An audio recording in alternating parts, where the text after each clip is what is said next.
Okay.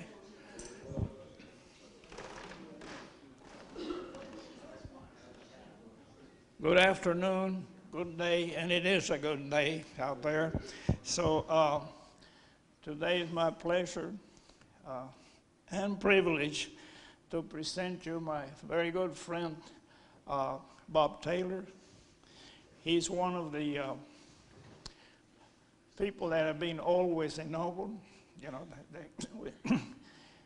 he's the professor emeritus of agriculture and rural policy at Auburn University. How many years now? I came in 1988. 1988, okay. I'm his senior. I came in 65, okay. Next. He will be talking to us about serfdom in contemporary food and agricultural systems. He queries re-emergence of the plantation. Next. Well, let me tell you who he is. He really is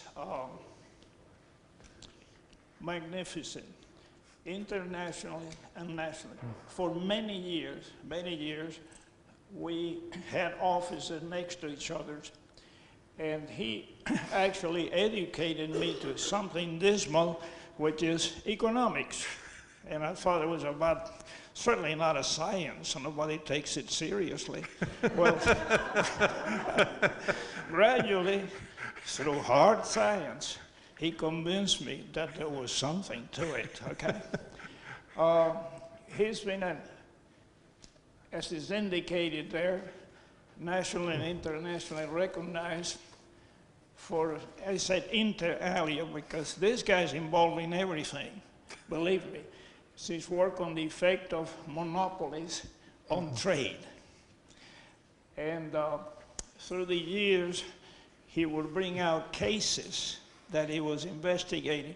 By that, I mean providing knowledge to Washington, that is the Congress. Many, many times he would go there, sometimes sitting, I told him like at links, and looking at some people say, telling lies. And he can keep a straight face. He's an Okie. But you never know what he was thinking. However, when he opened his mouth, everybody, most people either smile or tremble. Anyway, he certainly is a good friend. Okay. Next. This idea came out of one of the sections in the course of the Columbian Exchange. In there, we had a section on the slavery, in depth as far as the time permitted. Out of that came out a discussion that we had on these issues for many years. And without further ado, I'll turn it to him. Bob.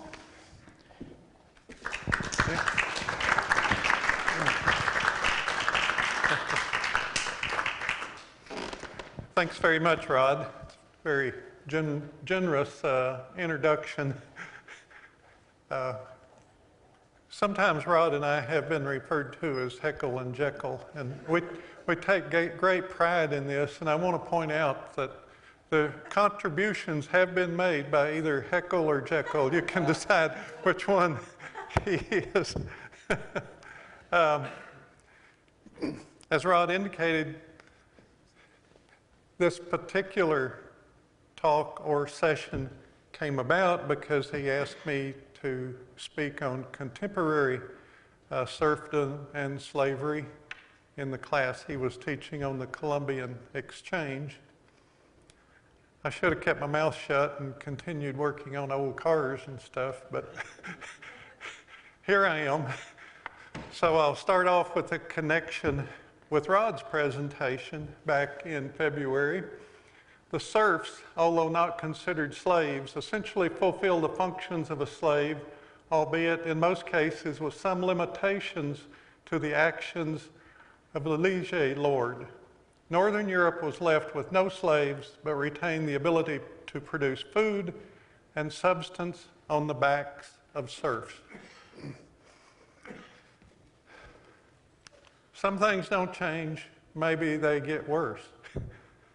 This is out of a very recent U.S. Department of Labor report on number of goods produced globally by child labor or forced labor, 148 goods, 76 countries. And notice that half of them are in agriculture. When you go down the list, sugar cane. Sugar is one of Rod's favorite topics. Sugar cane, 18 countries. And you go down the list. So slavery and serfdom and forced labor is very common hundreds of years later.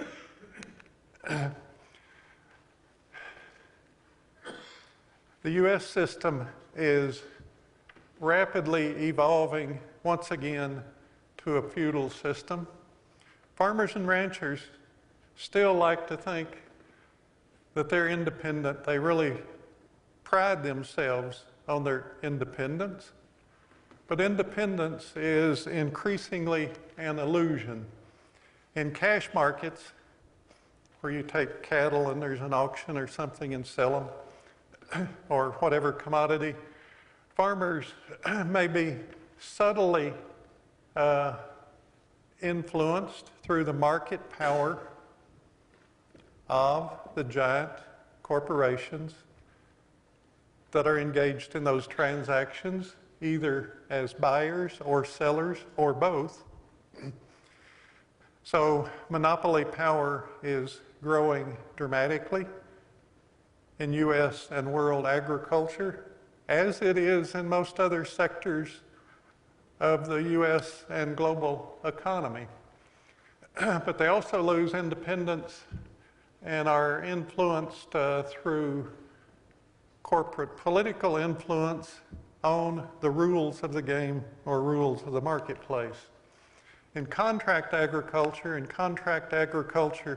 is growing quickly, and the poultry industry integrated quickly in the 1950s, and it's always held up by business people as the model to be emulated in agriculture. So farmers are required to sign one-sided legal contracts asserting that they're independent, and farmers with their thinking they're independent really like that feature, but it's in there for legal reasons to favor the corporation, and the contracts are written exclusively by the corporation. There's no negotiation. And as the dean of ag law said long ago, he or she who writes the contract in his or her favor. So the farmers are not writing the contracts. So the new serfdom, the Lord is a giant transnational corporation, and the farmers may think that they're really good people to work with and work for, maybe for a while. But when push comes to shove, farmers nothing more than a indentured servant or serf, because they're completely at the mercy of whatever the contractor, the corporation dictates, and it can be worse. They can be serfs with a mortgage. So the contractor controls, doesn't legally own the person, but controls the person and the person's capital. Debt plays a big role in serfdom and slavery throughout the world. I've seen statistics that probably half of the cases of slavery and serfdom in the world are connected to debt in one way or another. So the corporate spin will share our prosperity with you. You're part of the team. We're going to work together. We do well, you'll do well. Well, here's the Lucy and Charlie Brown version. If you keep working hard and put the company's best interest before your own, then the company will share its prosperity with you. What happens?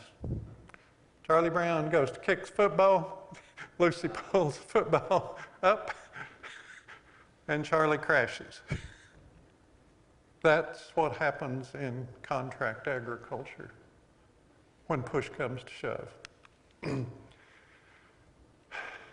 This is a poultry grower now out of business, and he says debt makes a man very pliable. I always said there are two ways to control a man, a debt and a sword.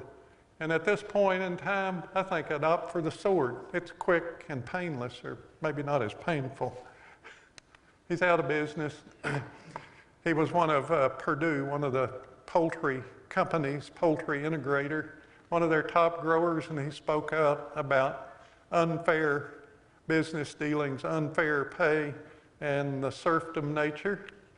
And he's out of business, and there are many others in similar situation.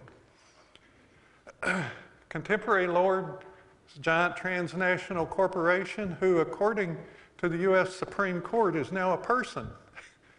This personhood, corporate personhood, started out in the late 1800s, and through several different Supreme Court rulings that was strengthened, culminating in Citizens United decision in 2010, which allowed all of the corporate money, all of the dark money to come into politics. I'm going to be touching on a lot of controversial issues. They may seem political. I don't intend for them to be political. I'm not a member of any political party and never have been. And a lot of these apply to all of the political parties. What were the justices thinking? Corporation's not a person. A person's a person. It even allows corporations the clean money, not the dark money. The executives can make the limit on individual contributions. They have their spouse, they have the other executives.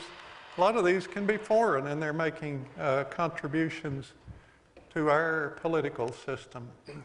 Somebody put together this based on the Citizens United decision. 5 of the justices have their corporate robes on, NASCAR-like robes, with all of their sponsorship, and the other 4 don't. Tremendous corporate power. Of the world's largest 100 economic entities in 2016, 31 are governments, 69 are corporations. We hear a lot about Russia. It's fallen down the list as corporations have gone higher and higher. Last time I had a slightly older ranking, and Russia was higher. Hear a lot about Russia, it's 31. Walmart's number 9. Globally.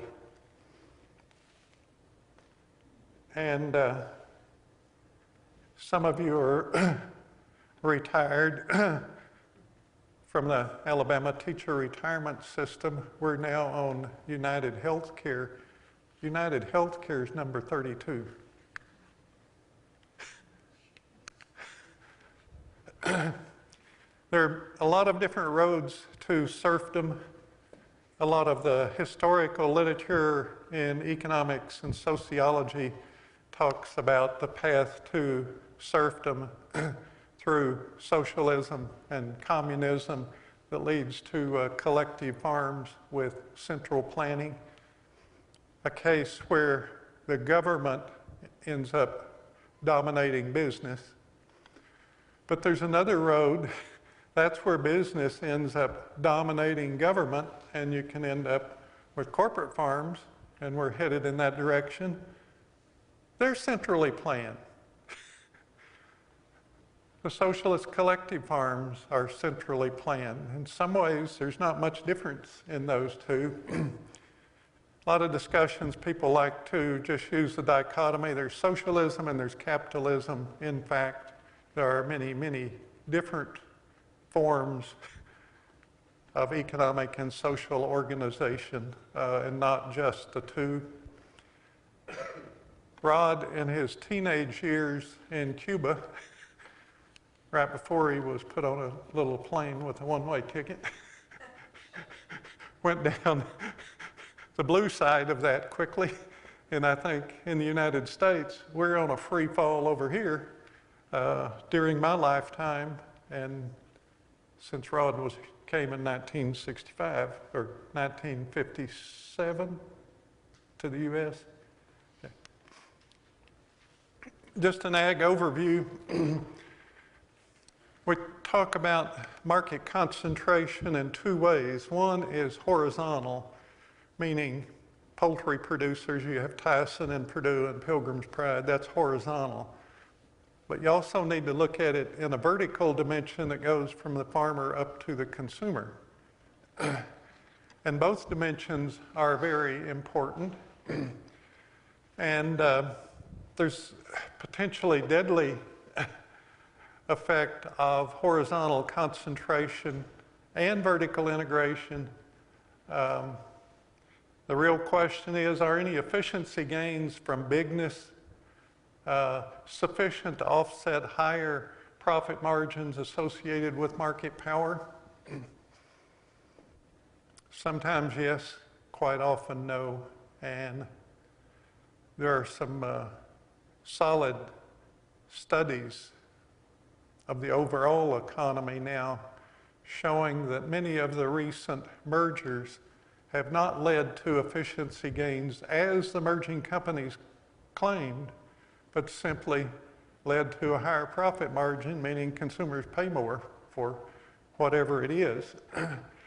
And there are a lot of social, economic, and political sustainability issues that I'll talk about. Ag business concentration, it's a common statistic. CR4 means the share of a market held by the 4 largest firms. It's now 45% in food retailing, growing rapidly.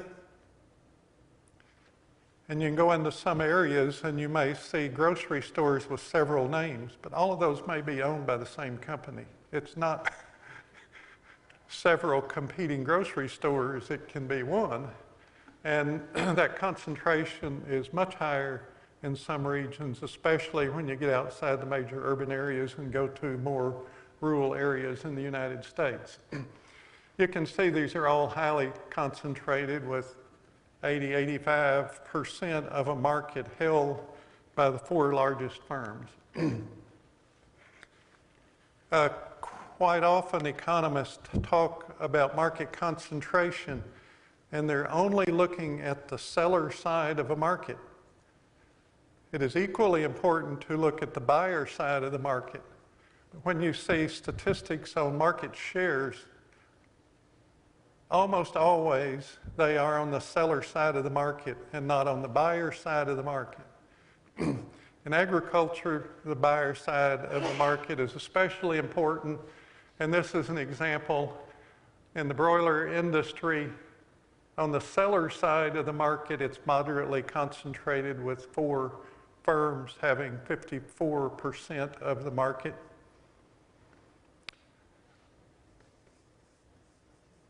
Maybe collusion going on. I'm not saying that there is, but there are 4 antitrust cases. All have been merged together in one in Northern District of Illinois, claiming that the integrators have been colluding. We'll see where that comes out. But looking at the buyer side, we have these poultry production complexes in small geographic areas defined by the integrator, Tyson or Pilgrim's Pride.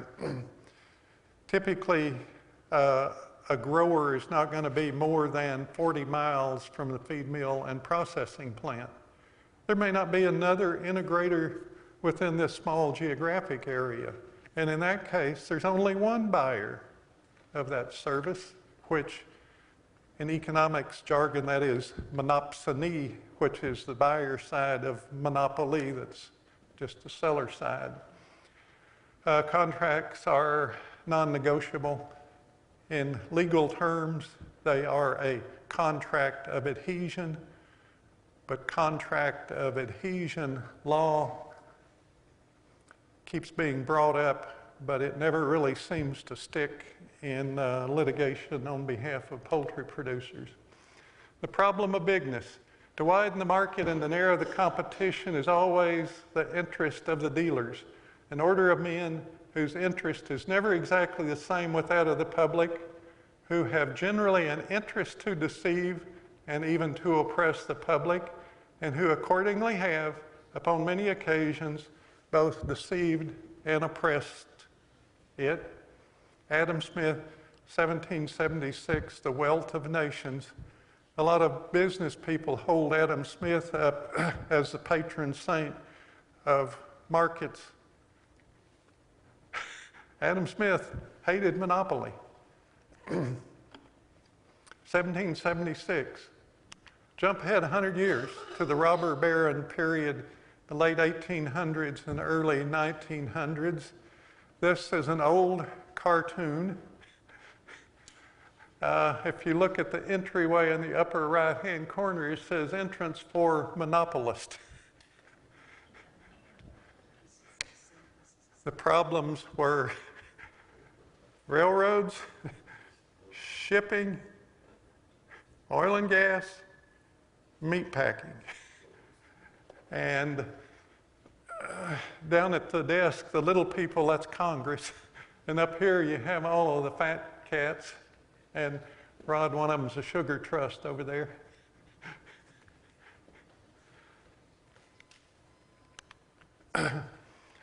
So antitrust emerged during this robber baron phase. We had the Sherman Antitrust Act of 1890 and the Clayton Act of 1910, which cleared up some things in the Sherman Act and actually strengthened it in many ways.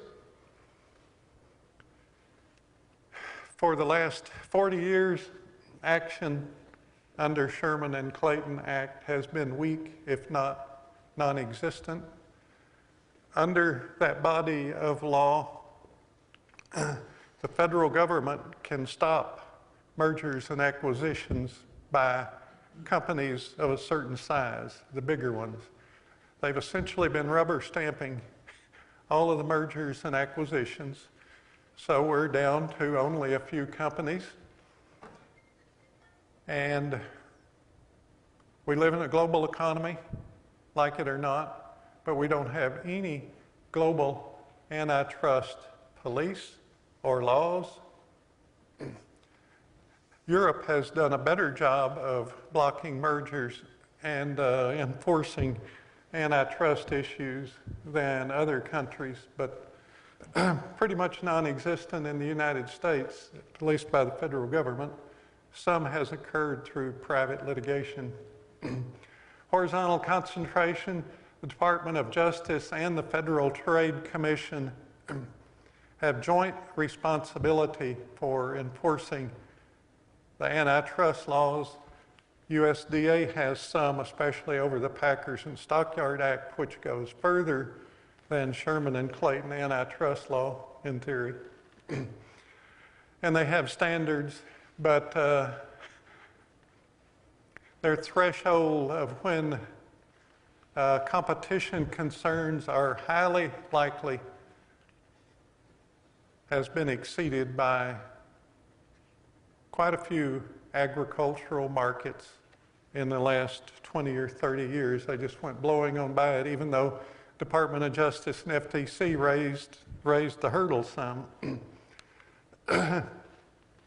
Farming and ownership of land is slowly becoming more concentrated, but it's still not highly concentrated. Notice that farms operating at least 2,000 acres is now about half. The 2017 census was just released, so I got this number yesterday, the 47%. You can see that's growing rapidly. Absentee ownership of farmland is growing. It's about 54% of cropland is rented, much, much higher in some regions such as corn, soybean area of the Midwest and even the peanut cotton area of Alabama. And 28% of pasture is rented. Foreign ownership, it's reported to be about 30 million acres, but it's very difficult to know and to trace because of all of the shell companies and individuals involved. The 100 largest landowners own 27 million acres in 2017, up 50% from a decade earlier. Institutional investors like universities, some of the privately very well endowed ones, and real estate investment trust, it's growing, but it's still less than 1%. There's significant foreign ownership of ag business. Smithfield Foods is owned by the Chinese. If you go in the grocery store here and buy pork, there's a 90% chance it's going to be from Smithfield Foods. Production located primarily in North Carolina and Iowa. JBS Swift is beef that they bought. Pilgrim's Pride, not Price, Pilgrim's Pride. They bought in bankruptcy court, owned by the Brazilians. Nestle's always been Swiss. Syngenta, an ag chemical company, is owned by the Chinese. Anheuser-Busch, Budweiser, and all the Clydesdales, good old American Budweiser, it's now owned by the Dutch. And you can see that there's a lot of foreign ownership or control of these companies. Vertical integration now changing from horizontal to vertical. The integrator, in the poultry industry, the integration started quickly in the early 1950s, and it was basically feed companies and chicken growers, farmers, got together and they integrated, so it was the feed mill that an economist would say is the integrator. And for a long time they looked out after each other. Lucy didn't pull the football out from under any of them, but that's changed. But it could be a retailer or it could be the farmer that integrates all the way up to the retail level. Vertical control can be by ownership or by contracting. Costco is integrating into poultry production for their rotisserie chicken sold throughout the United States. In Nebraska, a lot of residents have been fighting it, so far unsuccessfully. But here's the big one, Walmart. They're integrating into milk production. And to quote a friend and syndicated ag writer who has a ag econ and journalism degree from University of Illinois, Alan Giebert, Walmart has Walmart contracted truckers hauling Walmart contracted milk to a Walmart bottling plant that Walmart will then process and haul to Walmart stores on Walmart trucks to sell directly to Walmart customers. That's complete vertical integration.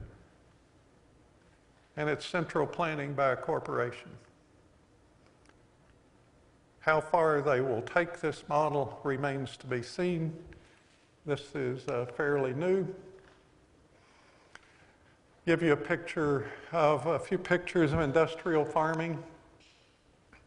This is a poultry house. The standard one was 50 by 400 feet. They're now even bigger, almost as big as 2 football fields in length, not quite as wide. The typical contract grower will now have 4 or 5 of those houses, but there are quite a few that have the huge operations like this. And this is inside a modern poultry house. The problem is worldwide, as The Guardian stated in an article, that these mega farms are invading the world. This is a hog house with an open lagoon over here.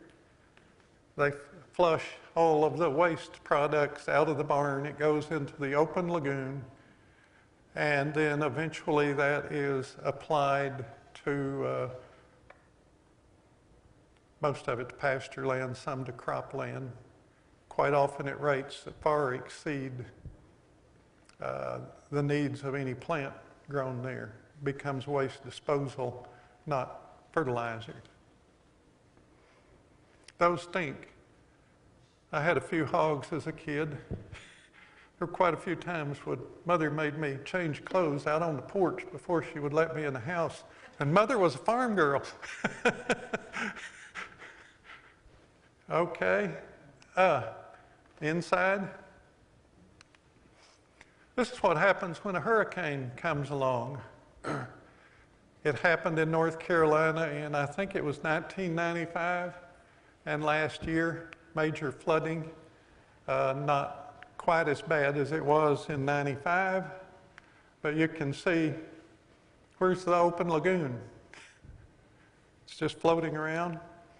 This is what happens. This is a satellite photo of the North Carolina coast. You see the plumes after the hurricane? That's all kinds of organic matter, some human waste, a lot of hog waste, poultry waste, and so forth coming out and causing those plumes.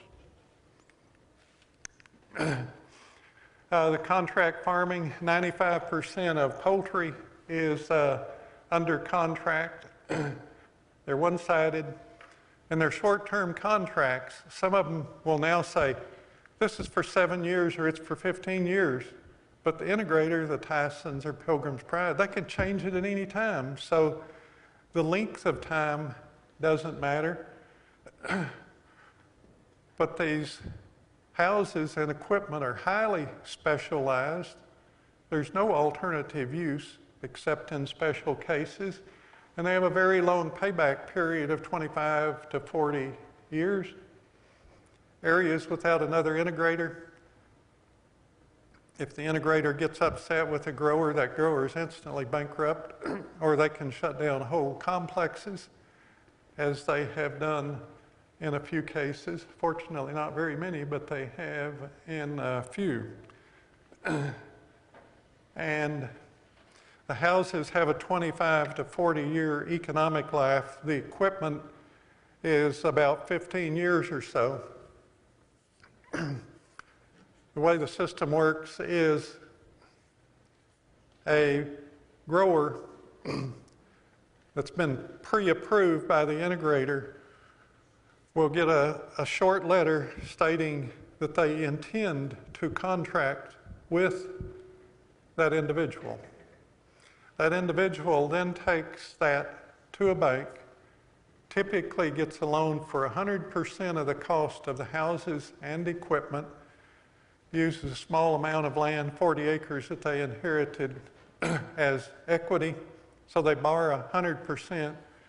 Just about the time they get that loan paid off, 10 or 15 years, the integrator comes in and mandates very expensive upgrades in all of the equipment. They have to go right back to the bank. They're right back in the debt cycle, and some of them never escape that debt cycle. Who owns what? Over on the left side, Big Meat owns the genetics, the birds, the feed, the medicine, the trucks, the slaughter facility, the brand. They hire and control the individuals who go out and inspect every poultry house at least weekly. They make all the decisions about veterinarians. You can't go to a local veterinarian to have him look at your chicks. The grower side, they own the debt, the barns, the labor, the cost of utilities, and all of the waste products, and the dead birds. The integrator owns the feed. They own the bird. They get the meat. Bird dies. It's a grower's problem.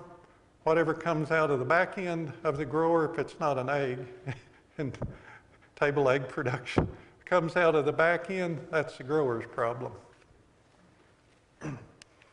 The hog industry has rapidly adopted, since 1995, the poultry model. Smithfield owns the genetics that Murphy Family Farms bought. Murphy Family Farms was tied in with Smithfield. They acquired from Europe in the early 90s. They now own about 1 million sows in the United States. Unlike poultry and hogs, they own some of the finishing facilities, but they also contract with a lot of independent farmers who, hate to say this, but in a sense, they may be nothing more than hog house janitors, and it's a smelly job. It's a highly complex business structure.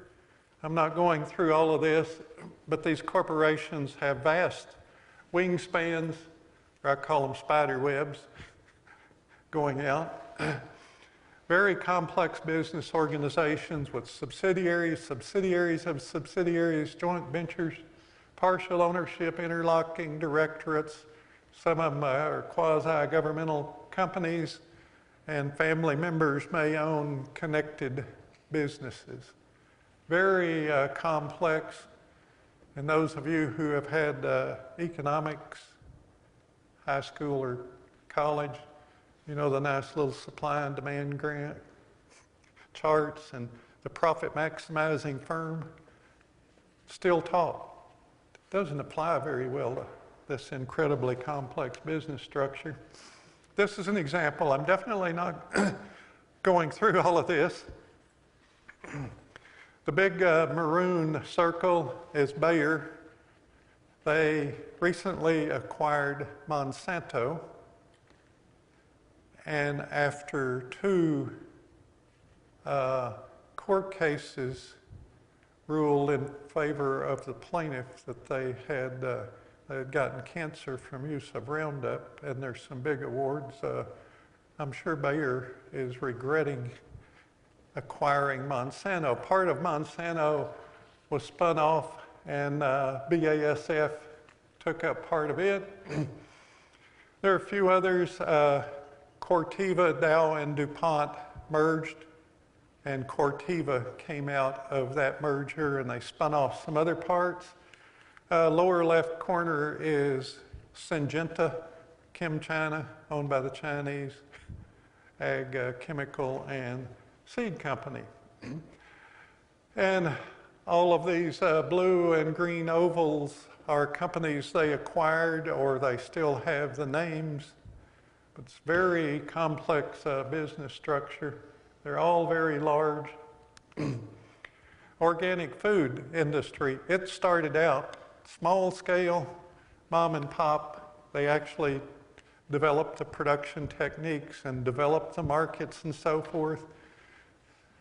Now the organic industry is totally dominated by corporations, and you see Coke and Pepsi and Nestle and a whole bunch of them there. So the organic industry structure is no different than the non-organic industry structure. The wingspan, you see the companies in the center and all of the brands that they have. Kellogg's and General Mills and Pepsi and Coke. Candy manufacturer Mars and Nestle. Lots and lots of brands. There's an illusion of choice. You go into the grocery store and you see all of these different products. Like on the cereal aisle, 80% of them are from 4 companies, including the house brands. Bacon, you go to the bacon shelf in the grocery store, it's big, a lot of different brands, just like you see here. It's all from the same hog. There's one genotype raised, one production system, they're fed the same thing, they're slaughtered the same way. It's one hog. All from the same one, and many poultry products are the same. And poultry, you have a big bird and a little bird, depending on where they plan on marketing the products. Smithfield Brands. I'm quite confident that if you ask and executive, one of the top executives of any of the big ag companies, Cargill, the world's largest private corporation, or you ask even Tyson to ask the corporate executive to, from memory, name every brand. I don't think they could do it. Every brand they sell. Deceptive labeling says product of the USA.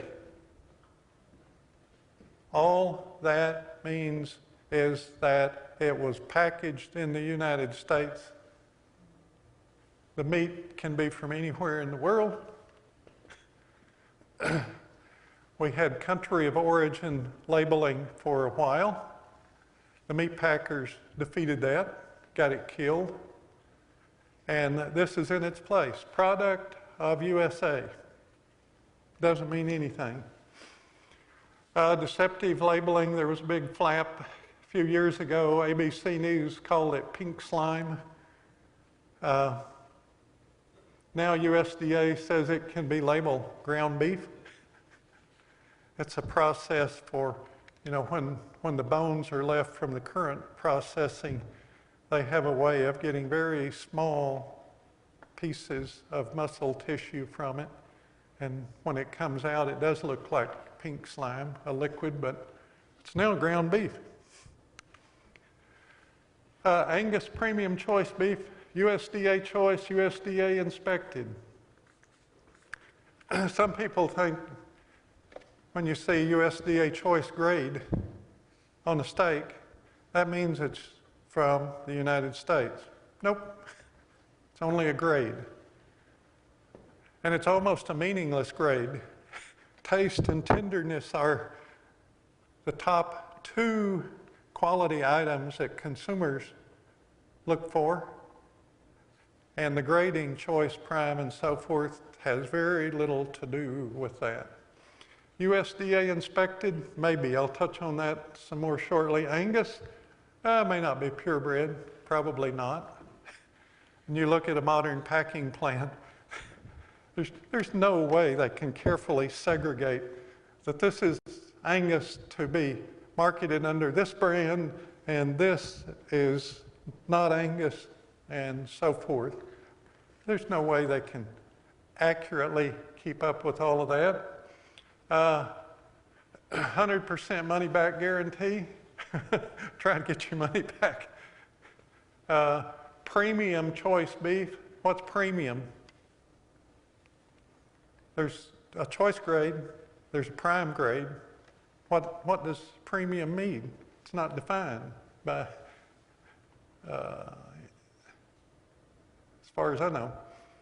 Oh, what about the tomatoes you get? Hard tomatoes, hard times. Tomatoes are picked green, they're hard as baseballs. You see the guy just dumping them over into a trailer.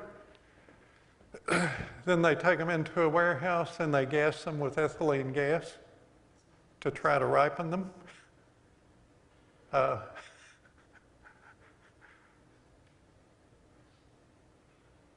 And I think most of you have been around long enough, you know what a real vine ripened tomato tastes like, and it's not like what you get in the grocery store now. If you want a ripe tomato, you have to buy canned tomatoes. It's almost like it is a different crop. Tomatoes for processing versus fresh tomatoes. A lot of recent events, I can't even keep up with them. And a bunch of these have happened since my talk in February.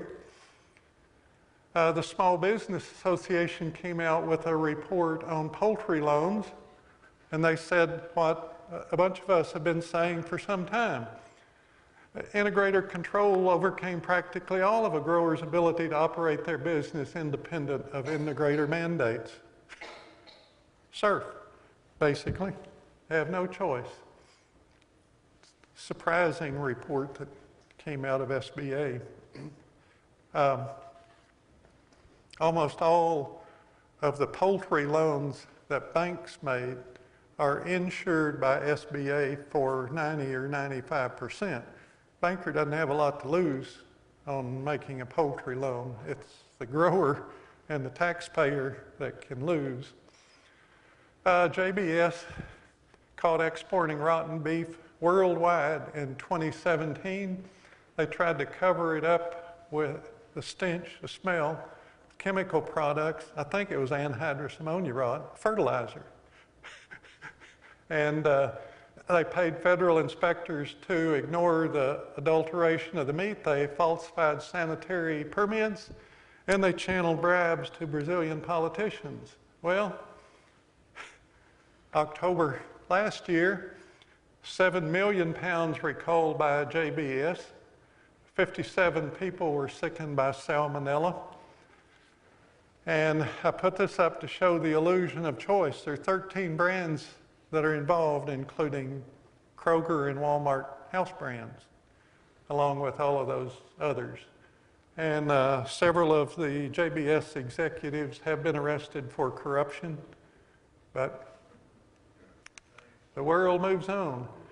February, a study of seafood mislabeling in Ontario, 32% overall were mislabeled, 18% at the import stage, 27% at the processing plant, and 38% at the retailer. I would not be surprised if it's much different in the United States than it is in Ontario, but I have no statistics on that.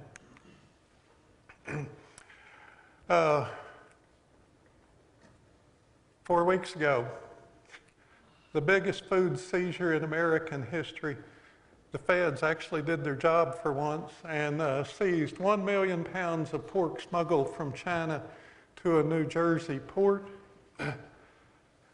And they had it concealed, or tried to conceal it, with laundry detergent and noodle boxes. And they're banned because of an ongoing outbreak of deadly African swine flu in China, and we sure don't want it over here. And now, a big flap over pork inspection. USDA's been shifting meat inspection to the meat packers themselves and away from federal inspectors that work for the federal government. A couple of weeks ago, the Washington Post comes out with an article that claims that much of the power and responsibility for food safety inspections in hog plants had been shifted to the pork industry, self-inspection. A few days later, USDA comes out with a blistering rebuttal of that, and it's unprecedented, the verbiage that they used, the way it was worded, totally unprecedented, and of course it was unsigned. Secretary of Agriculture didn't put his name on it.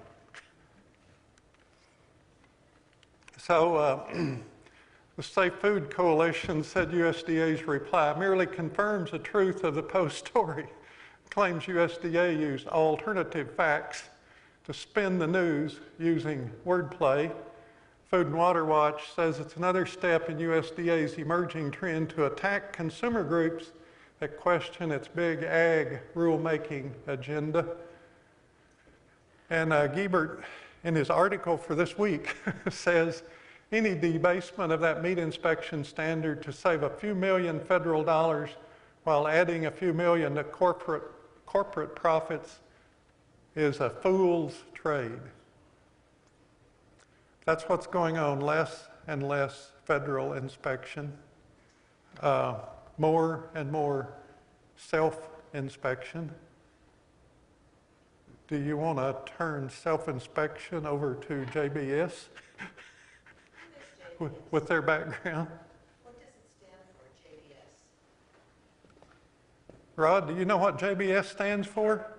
Do you know what JBS stands for? The B is probably Batista, isn't it?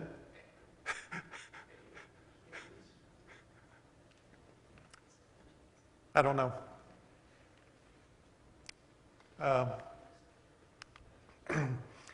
Now, a whistleblower a week ago points to corruption and mismanagement at USDA's Food Safety and Inspection Service, and it puts consumers at risk.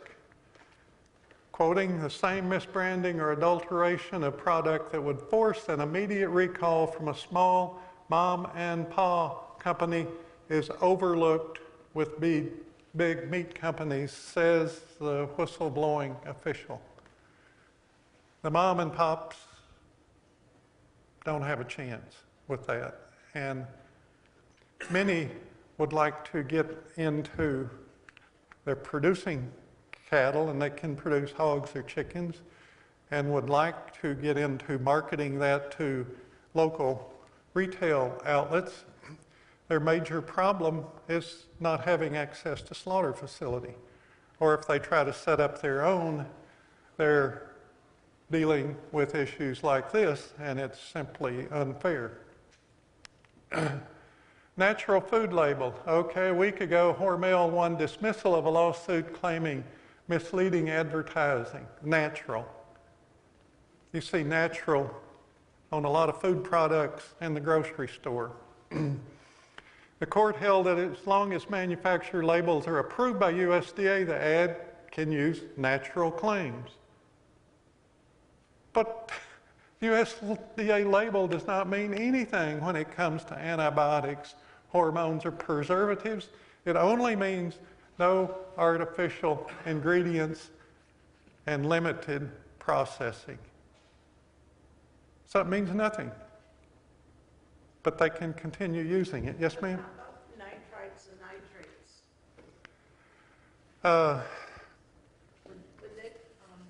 Would They are used in treating.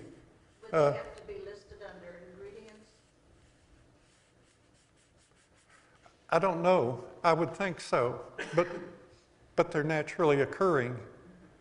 So I don't know how it fits in here, and I don't know about the exact labeling law on whether they have to list nitrates, nitrites. They are used extensively. Yes, sir? JBS is Jose Batista Sabrina. Okay, I got the Batista part. Thank you. It is the largest meat processor in the world, Yes. and it was before they came into the United States and they bought up our largest processors. Beef. They're also And then they got largest, poultry. yeah, Yes.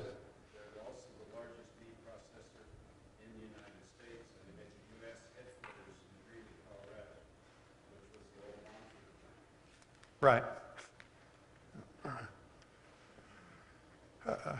Just a brief history on the meatpacking industry. In the late 1800s, 1875 or so, the Big Five meat packers had a written agreement to divide up the market and to set price. And it was called the Veeder Pool. It was named the Veeder Pool because once a week they would meet in Swift's lawyer's office, Mr. Veeder, and decide on what price would be and what, how they would divide up the market. It was a subject of presidential debates and a lot of complaints by cattlemen over what was going on. In 1920, the federal government broke up the big meat packers. 1920, 1921, Congress came out with the Packers and Stockyard Act, which was intended to keep that from ever happening again. And it goes further than the antitrust laws to ensure, in theory, ensure competitive and fair. There were two words back then, competitive and fair, in antitrust as well as Packers and Stockyard Act. 1921, Congress came out with a bill that provides some antitrust exemptions for agricultural cooperatives. The intent was to allow farmers to get together to countervail the power of the meat packers.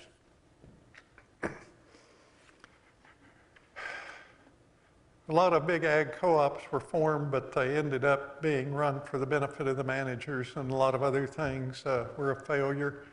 And farmers are just too darned independent to get together to form a cooperative, take on anybody. They don't want to give up what they think is their independence. And then in 1980, through some housekeeping action when President Reagan came in, it basically allowed all of those meat packers, Swift and all of the others, to get back together. They were pulled back together. And so we're right back in terms of market concentration to where we were in 1920 with the beater pool.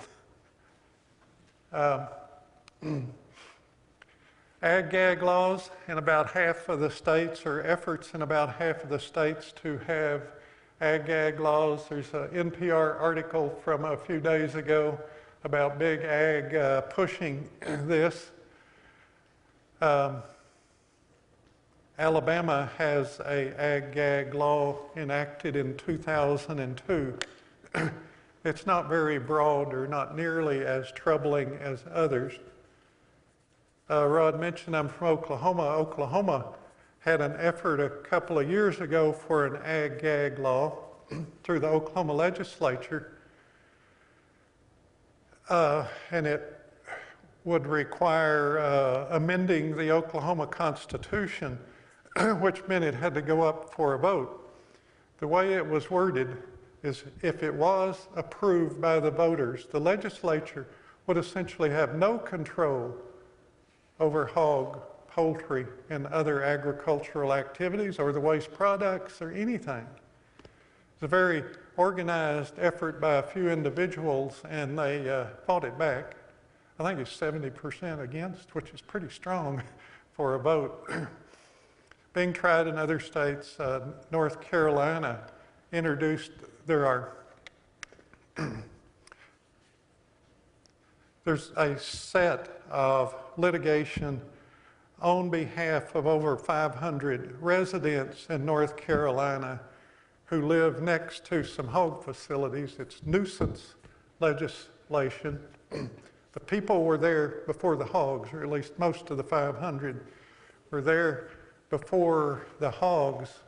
Before the first trial, the North Carolina legislature had a bill not only to prevent that kind of litigation in the future, but they were going to do it retroactive.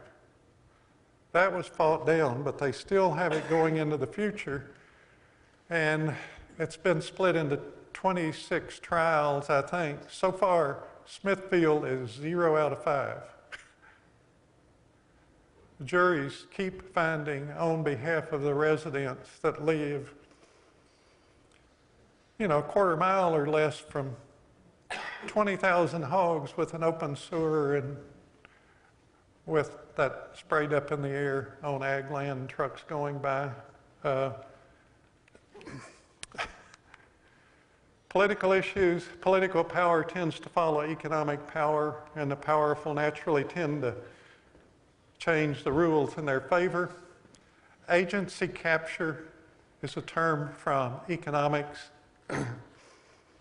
meaning that a regulatory agency is captured by the industry it's supposed to regulate. Well, 57% of the ag business lobbyists in 2017 were revolvers. They were going in and out. And cartoon with the revolving door, except there's so much of it going on now, the door is torn down. They just ran over it. It's a big open hallway that's jam-packed with people going both directions. Ethics rules for the birds. Corporate power, again, 69 of the biggest 100 economic entities are corporations. And Walmart's number 9 on the list. Rick Friday was a cartoonist for most of the small Iowa newspapers for 20 years. he published this cartoon a couple of years ago, which is factual. I wish there was more profit in farming. Other farmers said there is. In the year 2015, the CEOs of 3 companies made more money than 2,129 Iowa farmers. 3 individuals made more than over 2,000 farmers. Well, the company didn't like that. Almost certainly Monsanto. Rick Friday was fired after 20 years of being cartoonist and having a factual cartoon, because he came up with the numbers, he checked, and it's factual. Well, it backfired on him. They made Rick Friday famous. He's on Facebook, and he's got other gigs now. But a year later, the newspapers, probably because they'd lost most of their subscribers, rehired him with public apology. He's got some good ones. They're in several ag-type magazines now, and you can see on Facebook. He had a blind calf that he decided to raise until she died. I mean, through her whole life, and decided she needed a partner, and he got a goat. So Rosie and Rodney are characters, and you can read about them on Facebook. Adverse implications of the horizontal and vertical integration of agriculture just can be deadly, and the American farmer is caught in a vice. They face monopoly power, a lot of market power in their input market, seed, chemical, equipment, and so forth, but they face buyer power in the markets they sell into or through contracting. So this is a more recent Rick Friday cartoon showing the plight of family farms.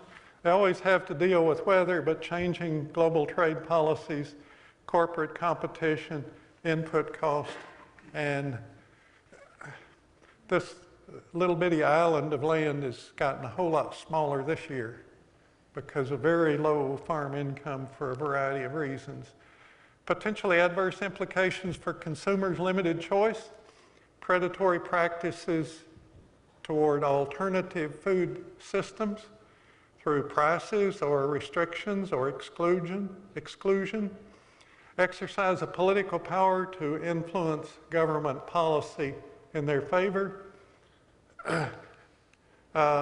issues about the nutritional quality of food, too much sugar, self-inspection of meat, and there's a subtle infiltration and control over historically farm organizations and agricultural cooperatives. It's another long story, and just simple fraud. Broad issues in the global food system dealing with liberty and freedom, economic issues, environmental sustainability, and political liberty. One-sided contracts can be likened to a modern plantation system, in my opinion. When push comes to shove, the farmer is nothing more than a serf. Economic, this issue of the trade-off between economies of size, meaning as they get bigger, they can produce or may be able to produce for lower cost. But as they get bigger and bigger, their profit margin increases, and it can be more than the cost saving, and so consumers end up paying more. And there's the food safety issue, environmental potential pollution, and nuisances that are not internalized. To pay contract poultry growers fair pay, and to properly deal with all of the waste products would cost 2 or 3 cents a pound. Hardly noticeable, but the corporations want to shift this to other people. And through various government programs, environmental quality incentives, farm programs and other things, taxpayer ends up paying for this, or as an individual living near a hog house, you suffer from the odor and other problems. Sustainability industrial farming system is highly dependent on mined fertilizer and water and fossil fuel. Pest resistance is developing rapidly because every acre is being treated, not just those that need it. And loss of prime farmland to urban development is an issue. Political imbalanced influence over the rules of the marketplace and enforcement of those rules. Questions. Who should make rules and regulations regarding food and food markets? We the people or a selected few? Are the referees, the antitrust and food safety police, independent? Will the referees throw flags with penalties sufficient to change undesirable behavior? Questions that need discussion and addressing. I have my opinion, you have yours. They may differ, but we need to be discussing these things. Which system do you prefer?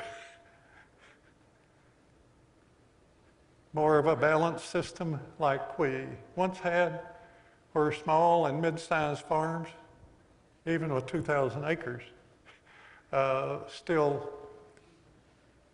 making largely independent decisions based on signals from truly competitive markets?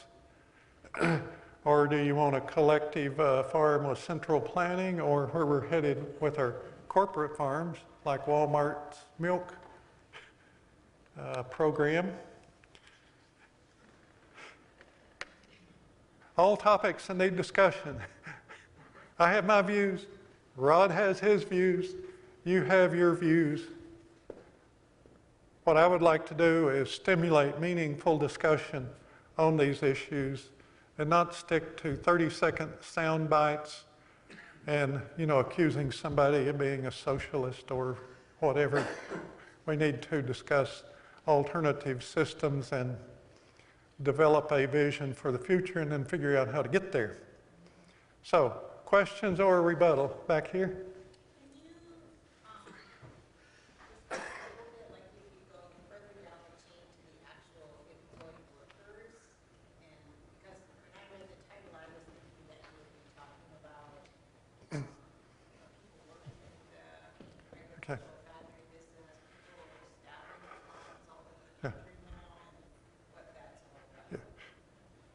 All of you, most of you may have heard about the book, The Jungle by Upton Sinclair from a century ago. It's worse. It's worse now in packing plants and processing facilities. The pay is maybe $15 an hour. It's very dangerous. The poultry integrators have a line speed of, I'm not sure the exact number, but it's like 120 birds per minute. That's over 2 per second. And they want to increase it to 175, which puts a lot more stress on the workers. You go into beef packing plants nowadays, and wages corrected for inflation, and poultry processing plants or meatpacking plants fell dramatically in the 1990s. They've been about flat, but it's only like $15 an hour, which high burnout rate, knives all over the place, quite a few injuries. And nowadays you go to some of the meatpacking plants like in Colorado or out there, there might be 20 people living in a little trailer house with only 10 beds, only beds for 10 people. That's because they alternate shifts. It's really, it's quite a problem. What part of the country is that in? Did you say where Most of the beef packing plants are in Colorado, Nebraska, the Dakotas, some in Iowa, but it's concentrated up there. We have cow-calf operations here, but when the calves get up 400, 700 pounds, most of them are taken to feed yards that are in the high plains of Texas and Oklahoma and on up into the northern plains. The pork packing plants are spread out, Smithfield in North Carolina. Some went to the Oklahoma Panhandle to try to get away from people, but there's the issue of polluting the groundwater there. So, Could you describe the living conditions of the workers again? dismal, dismal in one word, really bad. But there are instances where there might be 20 people living in one trailer with only bed space for 10. So there's somebody in bed almost all the time because they're alternating shifts at the packing plant. And you can imagine living in conditions like that and going to a packing plant with, it's not a pretty picture.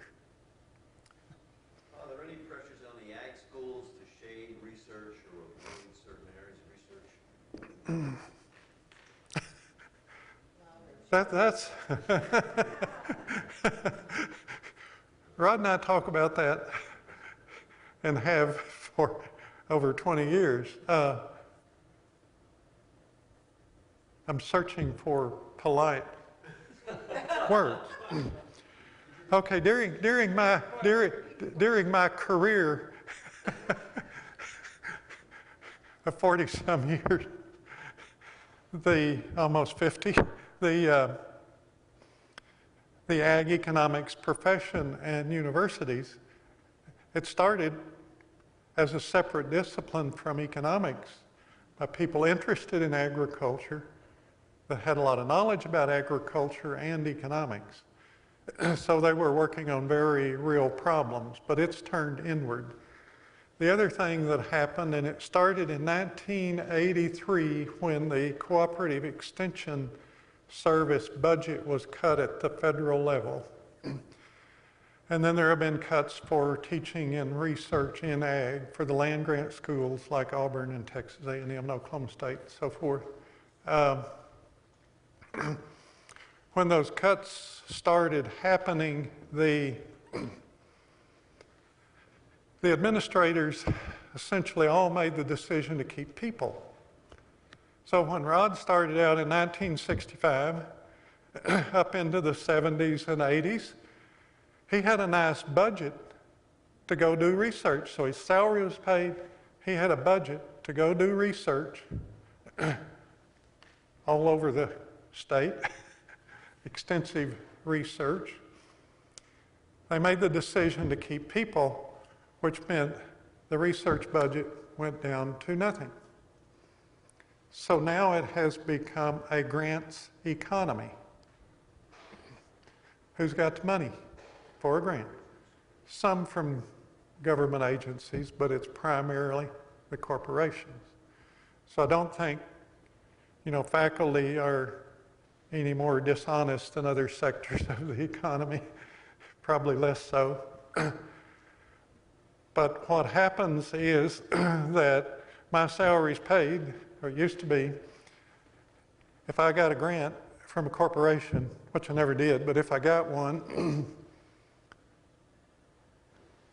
I would spend all my time working on that. So my salary was paid by the federal government and the state of Alabama. So I'd go work on a corporate project, so my salary became a corporate subsidy.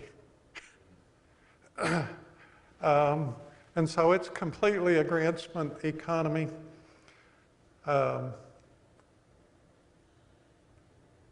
Good applied agricultural research was well rewarded and respected when Rod and I started out.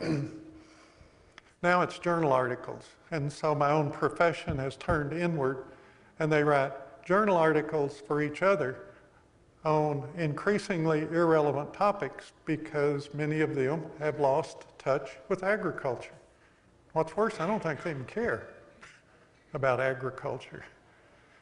So the incentives have gotten all messed up, and the funding base that gave good faculty, you know, the independence to go do the research they thought was important for people, consumers, farmers, ranchers, and so forth, that's dried up and it's become a grants economy. And so now you have bigger and bigger grants. And another one that's not on the slide, the last few weeks, JBS has just provided money to Colorado State University, the land grant in Colorado, for some kind of big meat lab. So there you go. You can summarize is the loss of academic freedom. That's what we're facing. Okay? And remember the time, yes, we had support and the freedom to choose what to do research or not to. This is gone. This is no longer. We don't have professors. Not the professors of the academic officer. No, that is gone. And this is not only in the U.S. It's all across. It's a reflection. We got it all explained in there. It's a reflection of that. Been a tremendous loss of freedom. There is no full professor. The cátedra does not exist anymore. I'm not bitter. He's not either. No, it's been a great laugh for us. We sure don't want to go back the way it is now. We would not start over as assistant profs in a university community, but I mean, we've been very well rewarded for it. Back here? I'm retired, like most of us here, but I just want to second that because I can remember when I was a PhD student, and we had like vibrant discussions about the ethics of taking corporate money, right? And by the time I came to Auburn working, and you know, in my area there was money more coming sometimes from the pharmaceutical companies, and I said to younger colleagues, well, are we going to write a grant to the pharmaceutical companies? And they looked at me and they were like, oh, why wouldn't we? And I said, well, you know, potentially there's conflict of interest. How could that be? I mean, it was just like such a world of difference.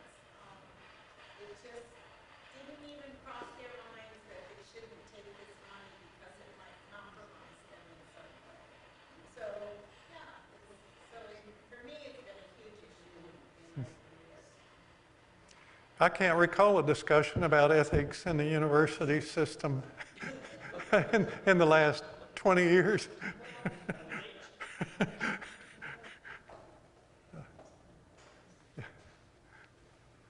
you address the principle or the mechanics of the ownership of seeds?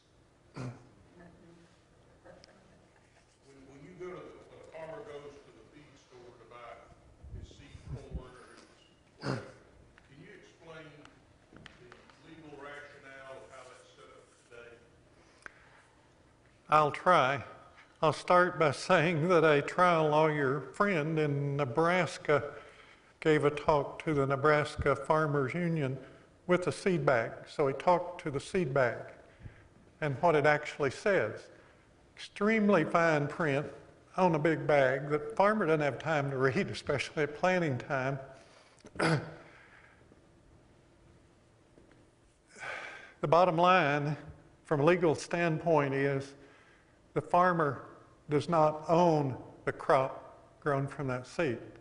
The farmer only has a right to market that. historically, they had public domain seed or even saved their own seed. They grew the crop. They owned it. They don't own the crop anymore.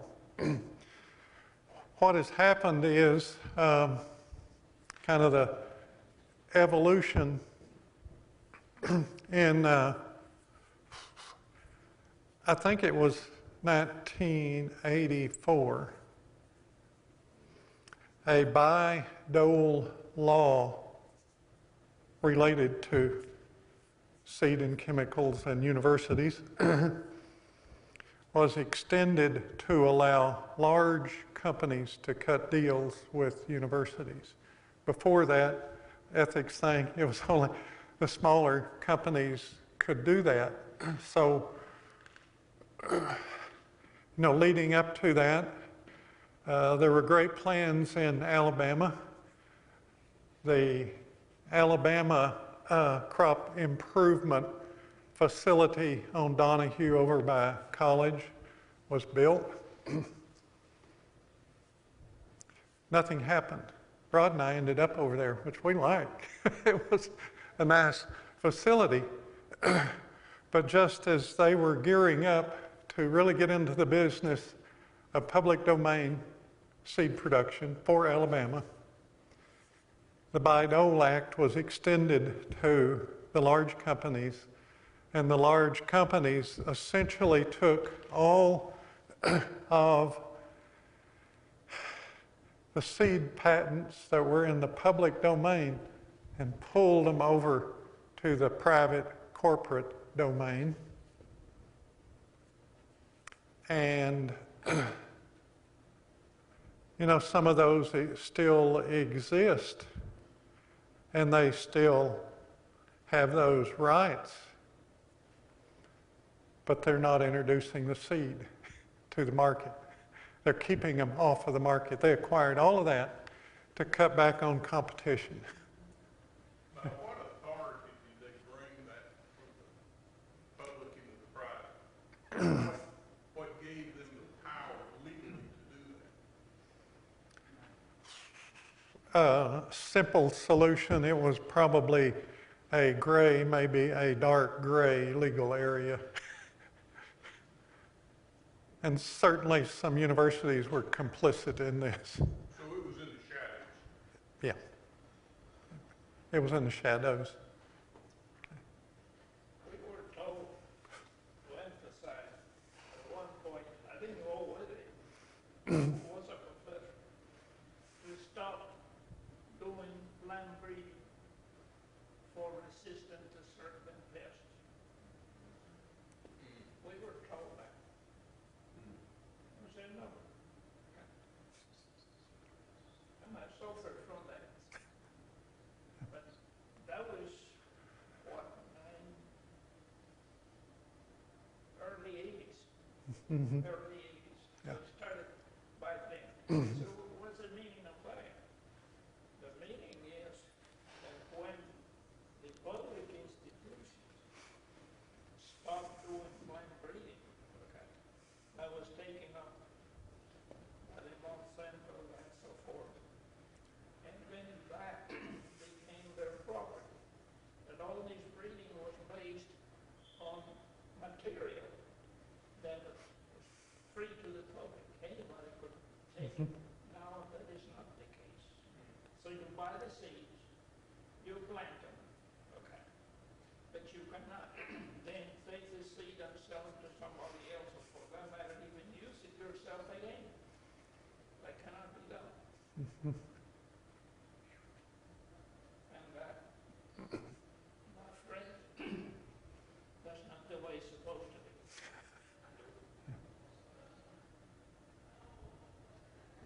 This should be my last question. This has all been pretty dismal for me, not a surprise, but, just hearing it all again. I mean, is there anything you can say to us in terms of moving forward, and are there things happening, really economically, that we might see some changes in this system that would better benefit community and Well, I do not take pleasure in being the dismal economist. I know I'm pretty dismal. It bothers me. Simple approach. I got it. The Monopoly game. All of the people holding up the board, they all stand up, Monopoly game's over with. So that's what we have to do, is to start standing up. We have to get all of the dark money out of politics. And I don't mean one party. It's all of them, or essentially all of them. The Citizens United Supreme Court decision, Congress can overturn that. They can enact laws on campaign financing, but they're not going to do it as long as they're letting people put big money in their pockets. And that's really what we have to stand up to. I had some slides on dark money, but I had way too many slides, so I took them out. There's several organizations with web pages where you can get on. OpenSecrets.org is one that tries to trace a lot of the dark money. And one slide's on, it looks like Rod's chemistry lab with all that's going on through shell companies and organizations and how they get around what few regulations currently exist on campaign financing. So, got to stand up to the monopolist, discuss the issues, decide on a direction that we the people would like to move. Won't be unanimous, but I don't think we're going to get anywhere until we discuss this and develop a plan, and then everybody stand up. Or just half of them stand up. That would tilt the table and everything would slide off. Well, it is said that the powerful and the dictator and so on feel is strongest the day before it falls. Is that the law? I must be missing something about the deal with the seeds, because the farmer, okay, he has seeds in the plants he grows that could be planted. Well, he could extract those seeds, but he's forbidden to do so.